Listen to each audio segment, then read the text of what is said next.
honourable member from Leeds, Grenville, Thousand Islands and Rideau Lakes. At his billion-dollar green slush fund, the Prime Minister's hand-picked chair is being investigated for lining her own pockets and resigned in disgrace. After 9 years of this NDP Liberal government, this Prime Minister clearly isn't worth the cost or that corruption.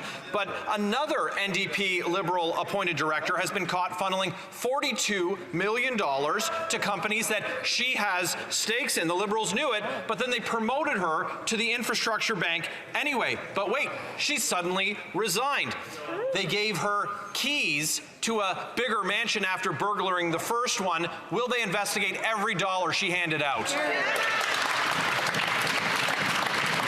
The Honourable Minister for Innovation and Science. Mr. Speaker, now you're seeing the Conservative Party of Canada going after any company, Mr. Speaker, that will work against climate change in this country.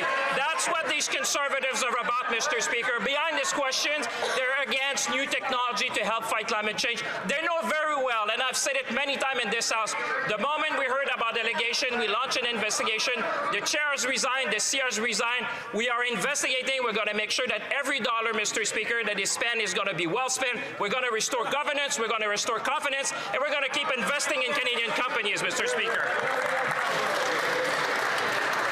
The honourable member from Leeds, Grenville, Thousand Islands and Rideau Lakes. It's really too late that we only see the minister get animated after they get caught. Speaker, the NDP Liberal appointed chair and another director were caught stuffing their pockets full of taxpayer cash. They got caught, they resigned, they're being investigated, but then a third one who was found to be furthering her own interests was then appointed to the infrastructure bank, but suddenly resigned, much to the surprise of the minister responsible. This is life after 9 years of this NDP Liberal government. They have no idea where the money is going. We need to protect Canadian tax dollars. Will they call in the RCMP to investigate?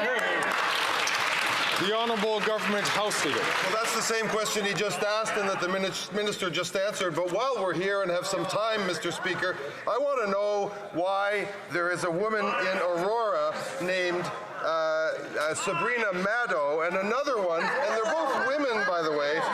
Her name is Rachel Gilliland, alleging things that don't seem quite kosher in Conservative nomination land. And that is after the accusations by Ms. Maddow of illegality in a Conservative nomination, and they just happen to be the only two women in that nomination race. Why?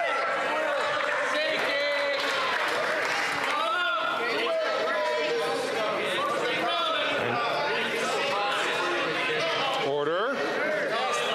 I know that all honourable members, all ministers. Order.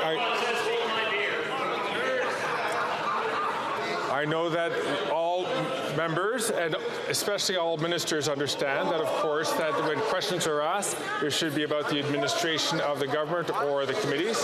And it's the same thing which is expected of ministers to respond to the administration of government. The honourable member from Vancouver Quadra.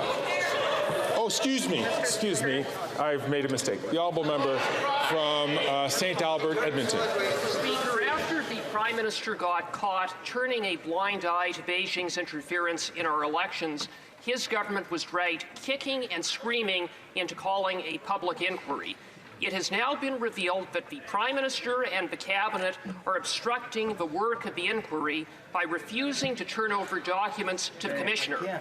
A simple question: will the Prime Minister end the obstruction and turn over all documents requested by Madam Justice Hogue, unredacted, yes or no? The Honourable Minister for Public Security. Mr. Speaker, my honourable friend knows very well that there's no obstruction at all. He should have a word with his House Leader, with whom I worked very collaboratively all summer in setting up the Hogg Commission. We agreed to all the details of the terms of reference, including the fact that solicitor-client privilege and cabinet confidence were essential things that needed to be protected. And, of course, the people that served in Mr. Harper's government would know the attachment Mr. Harper had to those principles. But our government went a step further and made available cabinet documents that were relevant to this inquiry, and will continue to do everything necessary to allow them to do their work. Hear, hear.